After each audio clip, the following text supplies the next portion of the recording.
Hey everyone, and welcome to another deep dive.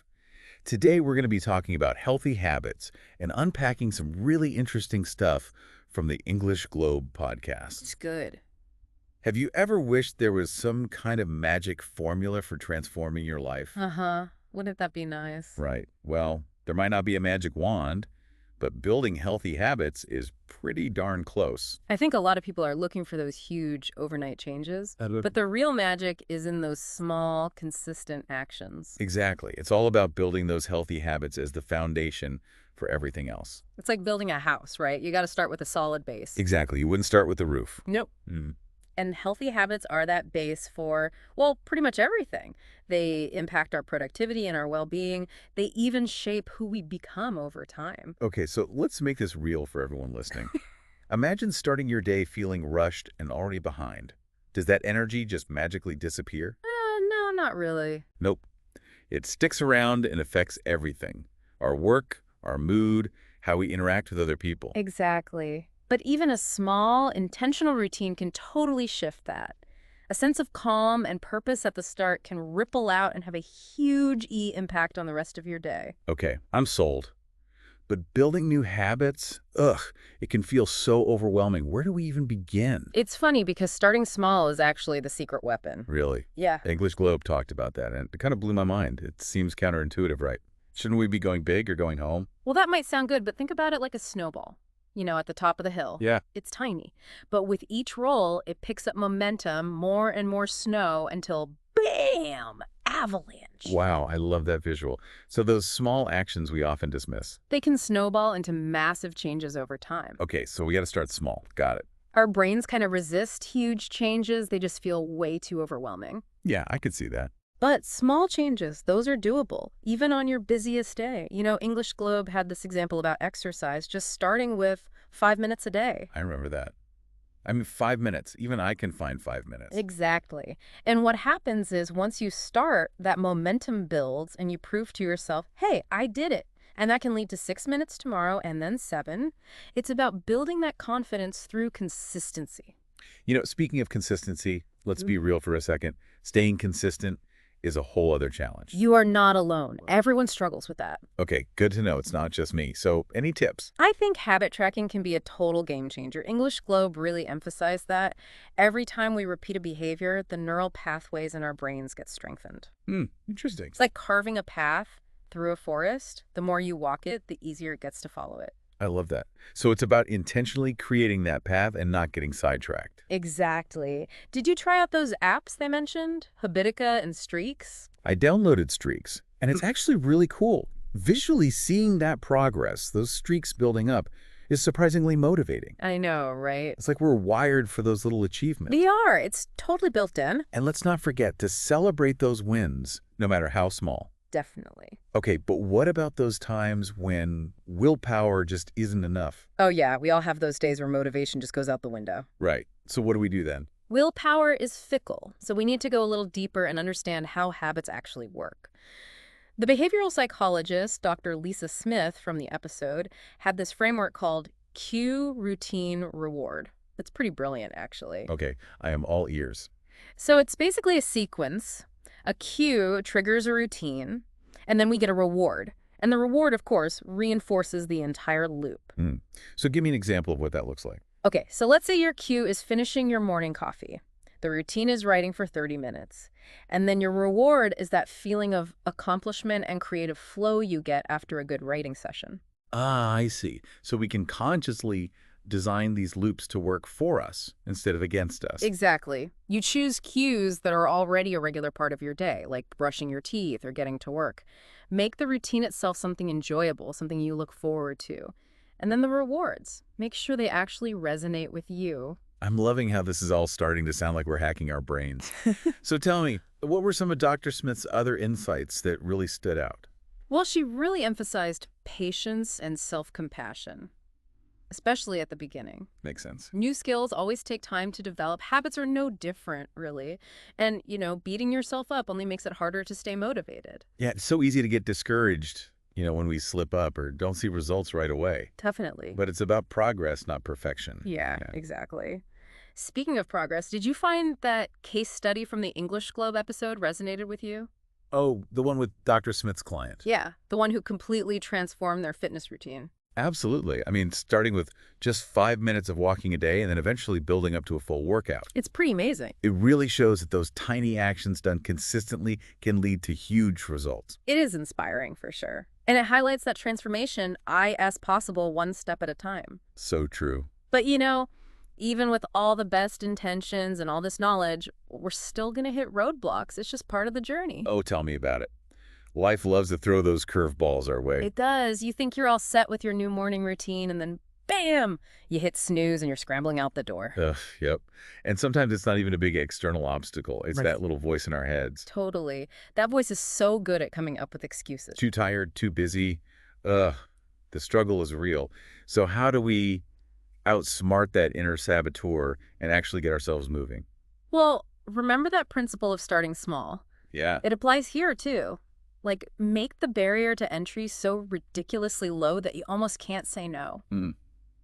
Okay, I like that. So instead of saying, I'm going to work out for an hour, tell yourself, I'm just going to do 5 minutes of exercise. Or, instead of, I'm going to write a whole chapter, just tell yourself, I'm going to write one page. So we're tricking our brains into thinking, hey, this isn't so bad.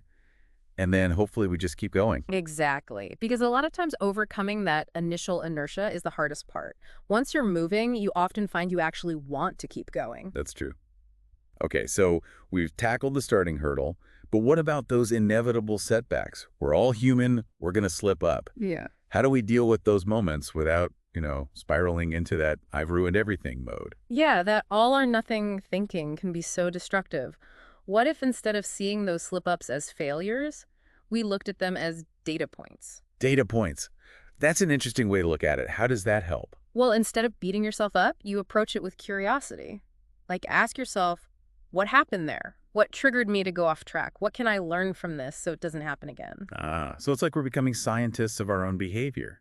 Exactly. And that can be a really empowering shift in perspective. It's not about feeling defeated. It's about gathering information to adjust and move forward. Okay, that makes sense. But what about the whole motivation thing? We talked about it a bit earlier.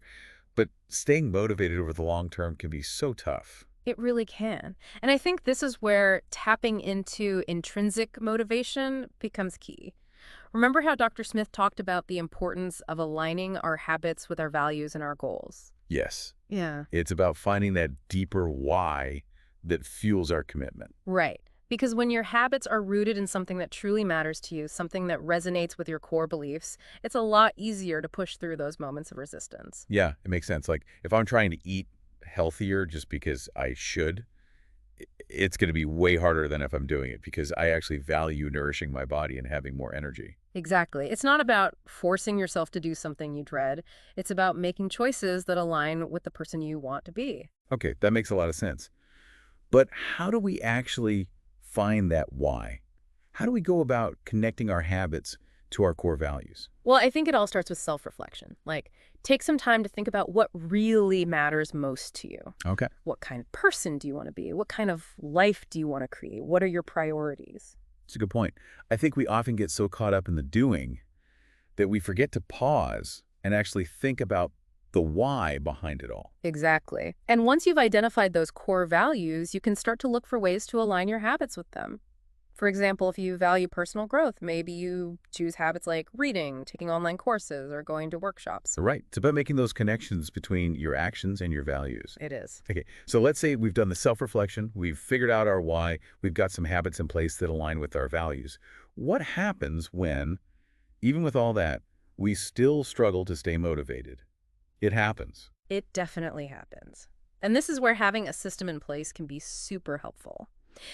The English Globe episode talked about habit tracking and the power of visual reminders. Yes, I've been using streaks, and I got to say, seeing that visual representation of my progress is really motivating. Exactly. And it doesn't have to be an app. It could be a simple calendar, where you mark off each day, you stick to your habit, or a chart, whatever works for you. So it's about finding a system that works and using it to track our progress and celebrate those wins. Exactly. What about rewards? Rewards can be incredibly motivating. They are, but I thought we were supposed to be focusing on intrinsic motivation. We are. But intrinsic motivation doesn't mean we can't enjoy some external rewards too. So it's like a little bonus to celebrate our progress. Exactly. And those rewards can be anything that brings you joy and reinforces your commitment to the habit. Like you could treat yourself to a relaxing bath after a tough workout or buy a new book after a month of consistent reading. I like that. Or even just take a moment to acknowledge your effort. Like, hey, I'm doing this. Good for me. Exactly. It's all about celebrating those wins. Okay, so we've got our why. We've got a system for tracking our progress. We're rewarding ourselves. But what about when we set unrealistic expectations? Oh, that's a common one. It is. Yeah. And it's so easy to end up feeling overwhelmed and giving up. Like, this is too hard. What was I thinking? Yeah, and that often comes from that I need to change everything overnight mentality. But remember that snowball analogy? Mm-hmm. Real change happens incrementally. It's a process. It's about embracing that process and focusing on one small step at a time. Rome wasn't built in a day. Exactly. Yeah. And neither are healthy habits. You gotta be patient with yourself, trust the process, and celebrate those small wins along the way. This is so helpful. Before we wrap up this part of the deep dive, I'm curious about the role of our environment in habit formation. I know we touched on it briefly, but I think it's such a crucial piece of the puzzle. You're absolutely right. Our environment has a huge GE impact on our behavior, sometimes in ways we don't even realize. Totally. Like, you can have the best intentions in the world, but if your surroundings are constantly tempting you to make unhealthy choices, well, it's going to be a tough battle. It's like trying to lose weight while working in a bakery. Talk about temptation overload. Exactly. So I think one of the most effective things you can do is to make changes to your environment that actually support your desired habits. Okay, so how do we do that? Yeah. Give us some practical tips. Well, one simple strategy is to just remove temptations. Like if you're trying to eat healthier, get rid of all the junk food in your house. Out of sight, out of mind, right. Exactly. And, it's not just about removing the negative, it's also about adding in the positive. So if you're trying to drink more water, make sure you always have a full water bottle with you. Or if you're trying to read more, create a cozy little reading nook in your house. So it's all about making those healthy choices the easiest and most appealing options. Precisely. And don't forget about the social aspect. Oh yeah, the people we surround ourselves with. Exactly. Because they have a huge impact on our behaviors, too. Like if all your friends are couch potatoes, it's going to be a lot harder to stick to a workout routine. Oh yeah. That's why in the last episode we talked about finding a workout buddy or joining a fitness class or something like that. Right. Because surrounding yourself with people who support your goals can make a world of difference. It can. This has been such an eye-opening deep dive into the world of habit building. It has been. We've covered so much, from the science behind habits to those common pitfalls to the power of our environment. But before we wrap up this episode, I'm curious to explore this a little more. What can you tell us about creating systems that help ensure long-term success? Yeah, it does feel like we've uncovered a treasure trove of habit-building wisdom. We have. And I'm ready to put it all into practice. But how do we make sure these changes stick? That's the million-dollar question, isn't it? It is. What are the secrets to long-term success when it comes to building these healthy habits? Well, we've laid the groundwork, understanding the why and the how. Now it's about creating a system that supports you on your journey. English Globe touched on this, but I think we can take it a step further. Okay, let's talk systems. Where do we start? What are the key elements we should be thinking about? Accountability is huge. Accountability, okay. Having someone you can share your goals with, track your progress, and just, offer support, it can really make a world of difference. It's like having a built-in cheerleader in your corner. I love that. It's so much easier to stay motivated when you know someone's got your back, but does it have to be like a formal arrangement? No, not at all. I mean, it could be a friend, a family member, even an online community. Okay. The key is finding something that works for you and then actively using it to stay on track. So it's about leveraging that social connection. It is, to boost your motivation and keep that commitment strong. Right. Are there any other strategies we can use to kind of solidify those habits for the long term? Regularly reviewing and adjusting your approach is super important. Yeah. Because life is always changing, right? So your habits kind of need to adapt as well. So it's not about setting this rigid plan and never deviating. Nope. It's more about staying flexible. Got it. It's a dynamic process. So true. You need to stay curious, experiment, and be willing to adjust as you go. Makes sense. Okay, I think we've covered a lot of ground here, from the science to those strategies for success and creating a support system and all that. We have. But before we wrap up this deep dive, I want to touch on something that's been on my mind. Okay. What about breaking BID habits? We've focused so much on building good ones, but those old patterns, man, they could be so hard to shake. It's true. Breaking those bad habits can be really tough because Yeah. they're often so ingrained, Yeah. and sometimes connected to emotions we're not even aware of. Yeah. So where do we even begin with those? I think the first step is becoming a detective. Detective. Just like with building good habits, but this time we're looking for the culprit.